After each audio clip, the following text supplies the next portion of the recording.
अस्सलामुअलैकुम नाज़रीन, न्यूज़ 18 हैदराबाद के इस खुसूसी रिपोर्ट में आपका खैर मकदम है।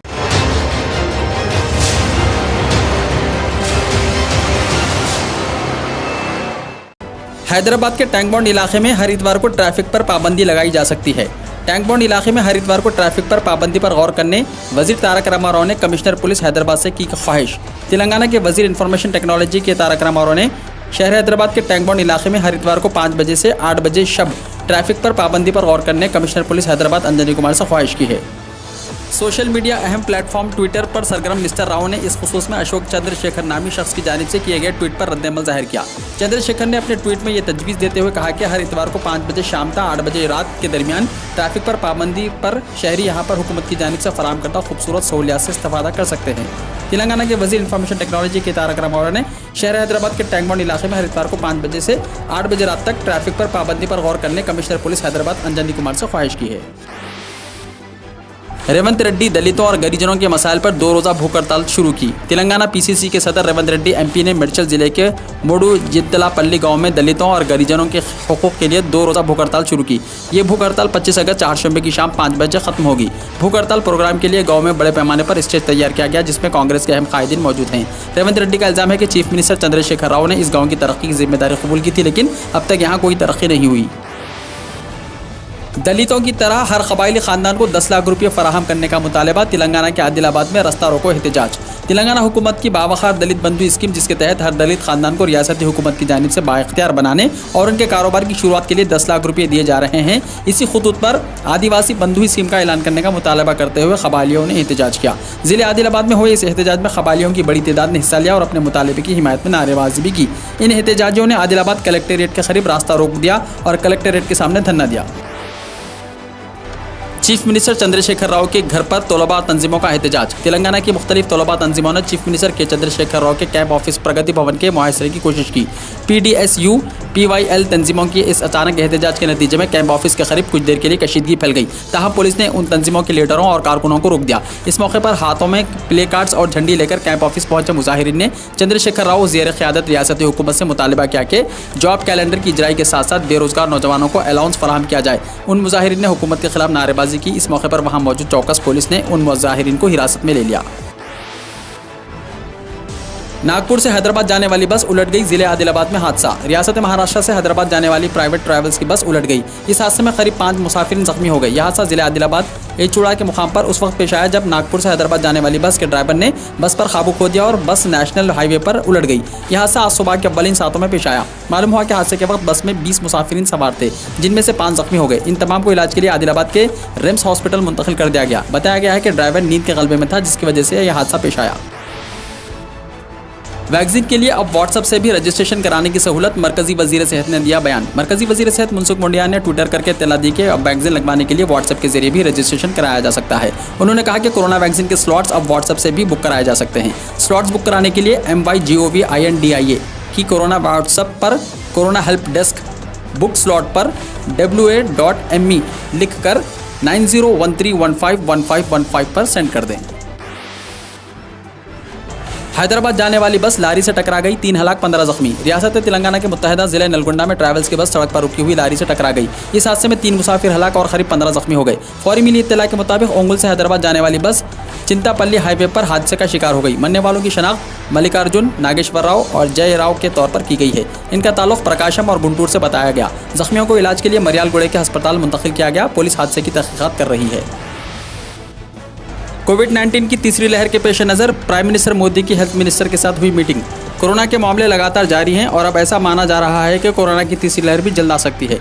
गुज़िश्ता रोज़ नेशनल डिजास्टर मैनेजमेंट अथॉरिटी की रिपोर्ट में कहा गया था कि अक्टूबर के इब्तिदा तक कोरोना की तीसरी लहर आ सकती है, जिसके मद्देनज़र प्राइम मिनिस्टर मोदी ने आज एक मीटिंग तलब की है। इस मीटिंग में वजारत सेहत, काबीना सेक्रेटरी और इलेक्शन कमीशन के जिम्मेदारान शामिल होंगे। इस मीटिंग में कोरोना की तीसरी लहर के हवाले से तैयारियों का जायजा लिया जाएगा।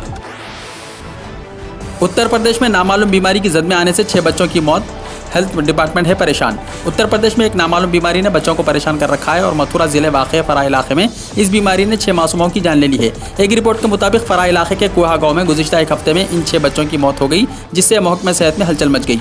पूरे गाँव को सैनिटाइज किया गया और लोगों की सैंपलिंग हो रही है। यह भी बताया जा रहा है कि नामालूम बीमारी की वजह से कई दही आवाम को अलग अलग अस्पताल में दाखिल भी कराया गया है, जहाँ उनका इलाज जारी है। Hindi news portal ABP live पर शाया एक खबर के मुताबिक बीमारी को लेकर दही अवाम कई दिनों से महकमा सेहत को मुतल्ला कर रहे थे, लेकिन महकमा सेहत का कोई भी अफसर और मुलाजिम गाँव नहीं पहुँचा। अब जबकि बीमारी के सबब अमवात का सिलसिला शुरू हो गया है तो महकमा सेहत में अफरा तफरी का माहौल पैदा हो गया है। वजारत दाखिला की रिपोर्ट के मुताबिक अक्टूबर में तीसरी लहर का खदशा, बच्चों को होगी सख्त मुश्किलात। वजारत दाखिला की हिदायत पर कायम national institute of disaster management के तहत तश्कील दी गई माहिरीन की एक कमेटी ने यह नतीजा निकाला है कि कोविड-19 की तीसरी लहर अक्टूबर के आसपास बढ़ सकती है। टाइम्स ऑफ इंडिया की एक खुसूसी रिपोर्ट के मुताबिक रिपोर्ट में नोट किया गया है कि बच्चों के लिए तिब्बी सहूलियात, डॉक्टर, अमला, वेंटिलेटर, एम्बुलेंस वगैरह जैसे साजो सामान खुसूसी तौर पर फराहम किए जाएंगे, जहाँ बच्चों की बड़ी तादाद मुतासिर होने का खदशा है। आजम खान और उनके बेटे को सुप्रीम कोर्ट से मिली राहत।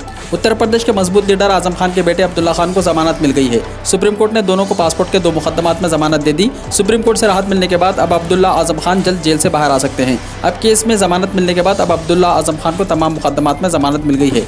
जिले अदालत के खुसूसी अदालत में मुद्दई आकाश सक्सेना का बयान रिकॉर्ड होने के बाद वो जेल से बाहर आ सकते हैं। आकाश सक्सेना बीजेपी के लीडर हैं। उन्होंने 2 पासपोर्ट केस में अब्दुल्ला आजम खान के खिलाफ शिकायत दी थी।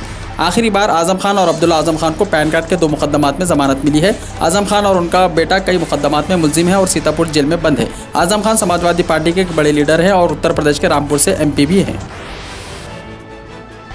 उद्धव ठाकरे के खिलाफ काबिल एतराज बयान देने की वजह से हिरासत में लिए गए मरकजी वजीर नारायण राणे। महाराष्ट्र के वजीर आला उद्धव ठाकरे के खिलाफ मुतनाज़ा तबसरे को लेकर मरकजी वजीर नारायण राणे को पुलिस ने हिरासत में ले लिया। नारायण राणे ने रत्नागिरी कोर्ट में पेश की जमानत की अर्जी दाखिल की थी, जिसे अदालत ने मुस्तरद कर दिया। वहीं बॉम्बे हाई कोर्ट ने भी उनकी जमानत अर्जी पर फौरी समाअत से इनकार कर दिया। ऐसे में नासिक पुलिस की खुसूसी टीम ने रत्नागिरी जाकर उन्हें हिरासत में ले लिया। इलाहाबाद हाईकोर्ट ने मुअत्तल मुस्लिम पुलिस एहलकार मोहम्मद फरमान को दौरान सर्विस दाढ़ी रखने की इजाज़त देने से इनकार कर दिया। कहा कि यह सरकारी अहकामात की खिलाफ वर्जी है। वो आइन के आर्टिकल 25 के तहत दाढ़ी रखने का मुतालबा नहीं कर सकता। जस्टिस राजेश सिंह चौहान की लखनऊ बेंच ने यह हुक्म पुलिस कांस्टेबल मोहम्मद फरमान की जानिब से दायर की गई एक रिट पिटीशन पर दिया। काबिल जिक्र है कि कांस्टेबल को दाढ़ी रखने पर गुज़िश्ता साल नवंबर में मुअत्तल किया गया था। उत्तर प्रदेश के DGP ने 26 अक्टूबर 2020 को एक सर्कुलर जारी किया, जिसमें पुलिस वालों को दाढ़ी रखने से मना किया गया। इसके बाद कांस्टेबल ने अपनी मुअत्तल के खिलाफ अदालत से रुजू किया। उसने मुतालबा किया कि आर्टिकल 25 के तहत उसे दाढ़ी रखने की इजाज़त दी जाए। ये मजमून मजहब की आज़ादी से मुताल्लिक़ है। इनकम टैक्स अफसर के घर में 2 लाख रुपए की हुई चोरी। नामालूम शरपसंदों ने मुबैना तौर पर महाराष्ट्र के नागपुर में महकमा इनकम टैक्स के एक सीनियर ओहदेदार के घर से 2,20,000 रुपये मालियत के जेवरात और नकद चोरी कर ली। एक पुलिस अफसर ने मालूमात दी। बालट मांस पुलिस स्टेशन के एक अफसर ने मंगल को बताया कि यह वाक़या Nagpur income tax commissioner Rajesh Ranjan Dinanath Prasad के घर आयकार्ड कॉलोनी में पेश आया। इस वाक़े की इत्तला पीर को दी गई। उन्होंने बताया कि प्रसाद 6 अगस्त को एक रिश्तेदार के घर बम्बई गए थे।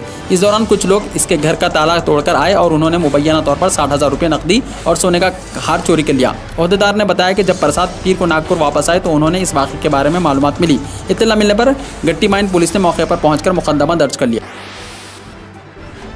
सुप्रीम कोर्ट ने एक बार फिर मरकजी और रियासती हुकूमतों से किए सवालात। पूछा, किसानों के धरने की वजह से सड़कें अभी तक क्यों बंद हैं। सुप्रीम कोर्ट ने किसानों के धरने की वजह से दिल्ली यूपी सरहद पर सड़क बंद करने के खिलाफ दायर दरख्वास्त पर मरकजी और रियासती हुकूमतों पर एक बार फिर सवालात उठाए हैं। सुप्रीम कोर्ट ने पूछा कि सड़कें अभी तक बंद क्यों हैं। सड़क पर ट्रैफिक को इस तरह नहीं रोका जा सकता। हुकूमत को इसका हल तलाश करना होगा। इस हवाले से सुप्रीम कोर्ट के कई फैसले हैं। सड़क के रास्ते इस तरह बंद नहीं किए जा सकते। सुप्रीम कोर्ट ने कहा कि किसानों को एहतजाज का हक है, लेकिन सड़कों पर नकलो हरकत को नहीं रोका जा सकता। इसके साथ ही अदालत ने मरकज़ और यूपी हुकूमत से कहा कि वो 2 हफ्तों में कोई हल निकालें। केस की अगली समाअत 20 सितंबर को होगी। दुनिया का सबसे ख़दीम और सस्ता शहर। दुनिया का ख़दीम तरीन सोशल हाउसिंग मनसूबा, सालाना किराया तकरीबन 170 रुपये है। जर्मनी में एक शहर है जहाँ रिहाइशों को सालाना सिर्फ 170 रुपये किराया देना पड़ता है और दिन में 3 मरतबा इस मंसूबे के बानी के लिए दुआ करनी होती है। गुज़िश्ता 500 बरसों से यही रिवायत है। जर्मन इलाके फॉगेराई की रिहाइश गाहें अब यहाँ आने वाले सयाहों की निगाहों का भी मरकज़ रहती हैं। ये इलाका शहर ऑक्सबर्ग में वाक़ है। तालिबान के कंट्रोल के बाद लड़कियों के स्कूलों में वापसी हुई शुरू। अफगानिस्तान में तालिबान के कंट्रोल के बाद लड़कियों के स्कूल्स दोबारा खोल दिए गए। तालिबान के तर्जुमान सुहेल शाहीन ने अपने सोशल मीडिया अकाउंट से एक वीडियो शेयर की है। वीडियो में बुर्का पहनी बच्चियों को बड़ी तादाद में स्कूल जाते देखा जा सकता है। ट्विटर पर जारी वीडियो में सुहेल शाहीन ने लिखा कि नए अफगानिस्तान में स्कूल खुल गए हैं। ख्याल रहे कि तालिबान ने इतवार 15 अगस्त 2021 को अफगान दारुल हुकूमत काबुल पर भी कब्जा कर लिया, जिसके बाद वहाँ मौजूद अमेरिकी फौजी और अफगान सदर अशरफ गनी समेत मुतअद्दिद अहम हुकूमती ओहदेदार मुल्क से फरार हो गए। अफगानिस्तान में तालिबान के कंट्रोल के बाद गैर यकीनी सूरत हाल है और हज़ारों अफरादों का हुजूम मुल्क छोड़ने के लिए काबुल एयरपोर्ट पर मौजूद है।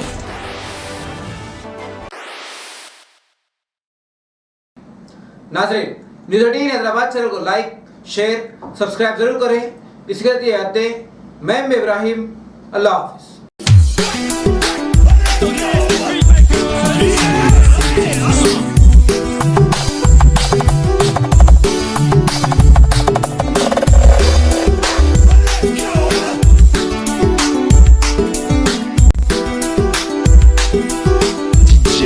Joseph.